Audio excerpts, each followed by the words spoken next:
قد تتعرض نشافة الملابس للعديد من الأعطال أو المشكلات التي تعطل عملية التنشيف، مما يتسبب في زيادة وقت تجفيف الملابس. ولذلك تدابير وصفات تقدم لك أفكار منزلية بسيطة لإصلاح نشافة الغسالة العادية بنفسك دون الحاجة للمصلح. إصلاح نشافة الغسالة العادية موضوع هذه الحلقة، وإذا كنت مهتمة كمليها من الأول إلى الآخر.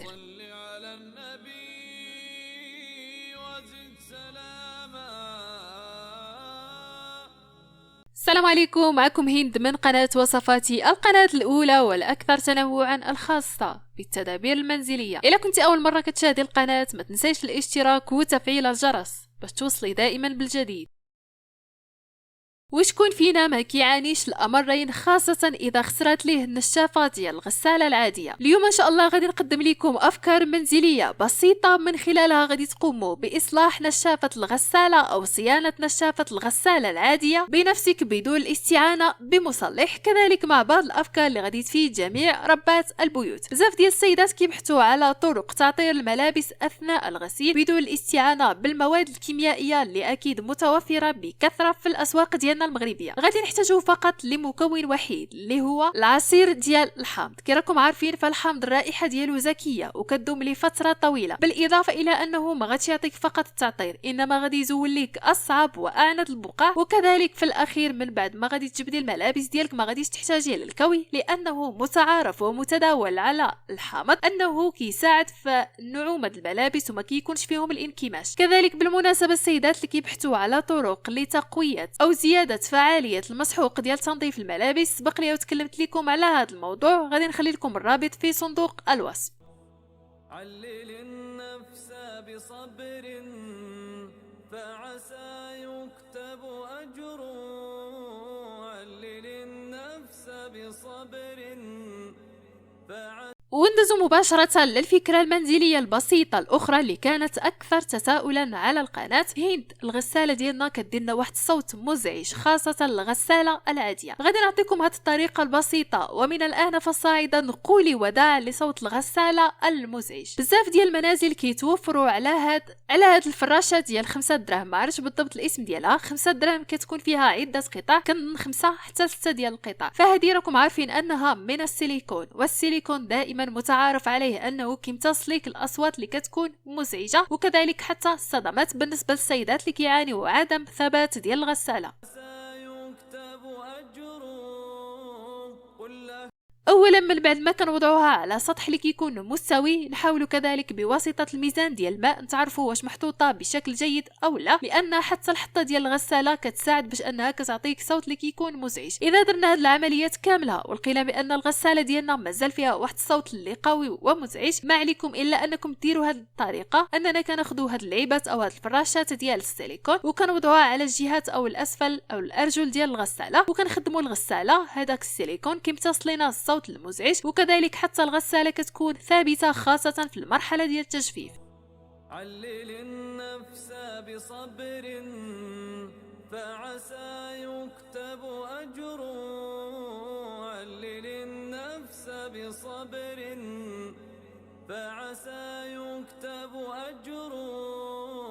قل لها يا. ولصيانة نشافة الغسالة العادية مالك إلا أنك تتبعي هاد الطرق البسيطة الفعالة المميزة اللي غتخلي الغسالة ديالك تدوم معك سنوات طويلة. يعني تصليح مجفف الغسالة العادية من الآن فصاعدا سيكون من الأمور السهلة. سبق لي وقدمت لكم أفكار كثيرة عن هذا الموضوع، غادي نخلي لكم الرابط كالعادة في صندوق الوصف. أولا الشيء الوحيد اللي غادي يخسر لنا الغسالة، يا إما الغسالة ديالنا ما مشدوداش مزيان مع الموتور، يا إما الغسالة ديالنا شي حاجة من الملابس تسربت لنا لهذاك المكان وخلاته بانه كيدور لينا على الموتور او كذلك على الدوره ديال الغساله، وبهذه الطريقه كتخلي المجفف ما كيخدمش بطريقه ممتازه. اولا نحاولوا نتفحصوا المشكل، ندفعوا شويه داك الحوض ديال التجفيف ونشوفوا اشنو هما الاشياء اللي مترسبه تما. احيانا كتكون غير بعض الاتساخات، لان معظم السيدات ما كيقوموش بشطف او تشلال هذا المجفف. ما عرفتش فكره عندهم ديال انهم ممكن اذا وضعوا الماء تما راه غتخسر ليهم، ما عرفت صراحه مناش كتجيهم هذه الفكره. غادي نحاولوا بواسطه واحد الملعقه ديال الخشب ندخلوها في هذاك المكان، شي الملعقه اللي ما كنستعملوهاش غادي ندخلوها لهذا المكان هنا اللي كيبان لكم مظلم. كنشوفوا بعض الاتساخات اللي كتكون عالقه، ممكن اننا نستعينوا بهاد الضوايه باش تبين لنا المكان، ربما شي جوارب، ربما شي سوفيت ما دخلت لتما، او احيانا حتى التراكم ديال الاتساخات او حتى الشعر كيسد لينا هذا المجفف وما كيخليش الدوران ديالو كيكون سلس. بهذيك الملعقه كنزولوا جميع الاشياء حتى الا ما بانش لينا، فقط ندليوها واحد شويه بيدينا وكنحاولوا اننا نلفوها على هذاك المكان حتى كتحيد لينا جميع الاتساخات. والمرحله الاخيره مهمه، دائما نستعينوا بماء اللي كيكون دافئ باش حتى اذا كانت شي اتساخات اللي طفيفه داك الماء كيذوبها وكيساعد باش انها تخرج في المجرى.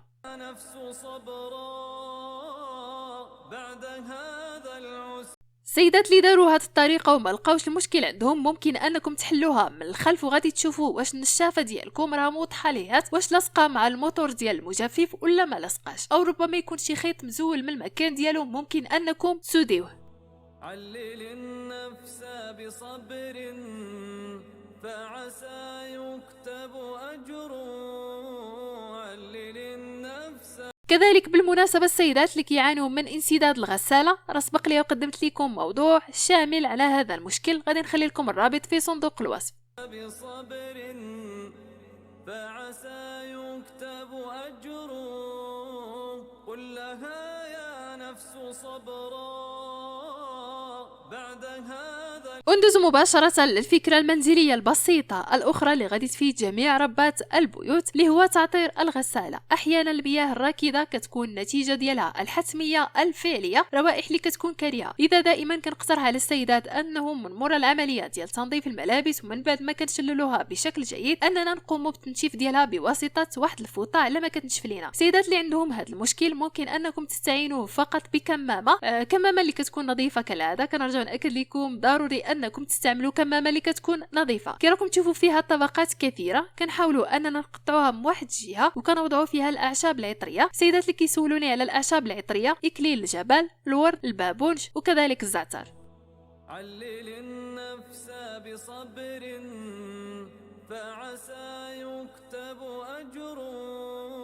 علل النفس بصبر. واحيانا من بين المشاكل البسيطه اللي كتسبب لنا عطل في النشافه، او كذلك حتى النشافه ما كتبقاش تدور لينا وما كتنشفش لينا بشكل جيد، اللي هو العطل اللي كيكون عندنا بسيط، ان هذا الغطاء ديال النشافه كيكون مهرس. كي راه هنايا عندي مؤخرا كان عندي هذا المشكل وما عرفتش صراحه علاش الملابس ما بقاوش كينشف ليا حتى اكتشفت انها مهرسه. غادي نعطيكم هذه الفكره البسيطه فقط بالاستعانه بالمسدس ديال السيليكون. بزاف ديال السيدات كيختلط عليهم الامر وكيخلطوا ما بين السيليكون ومسدس الشمع. مسدس ديال الشمع المفعول ديالو كيتحايد في ساعه، لكن هذا ديال السيليكون رائع جدا، كيلصق بواحد الطريقه اللي غريبه جدا، ولكن ضروري اننا نخليوه لمده ديال 24 ساعه او 48 ساعه. من بعد ما كنوضع واحد الكميه اللي تكون مهمه راني كثرت تما بحيث انها تسد ليا بشكل ممتاز. غادي ناخذ واحد شويه ديال البلاستيك الغذائي وغادي نلفوه على الاصبع ديالي ونحاول انني نسودي هذاك المكان بشكل جيد، رغم انني وضعت تما طبقه مهمه من السيليكون، ولكن بحرة باش تجي مستويه وكذلك حتى تشد ليا لفتره طويله. كذلك السيدات اللي كيعانيوا من ان المسدس ديال السيليكون من بعد كينشف ليهم، ما عليكم الا انكم تستعينوا كذلك بهذا البلاستيك الغذائي. كتاخذوا منه واحد الكميه مهمه، كتلفوها على الفم ديالو وشدوه مره اخرى بالسكوتش او الشريط اللاصق، وبهذه الطريقه غادي يبقى معكم مده طويله وتستعملوه لشهور. كذلك السيدات اللي كيعانيوا في تجفيف الملابس وكيلقاو بان الملابس ديالهم ما كتنشفش ليهم لدرجه انها كتبقى ايام طويله حتى كتكون فيها رائحه كريهه، مؤخرا قدمت لكم حيل تجفيف الملابس راني مسطره لكم عليها باللون الازرق، ما عليكم الا انكم تضغطوا عليها وغادي تديكم مباشره للفيديو. يلا خليتكم على خير،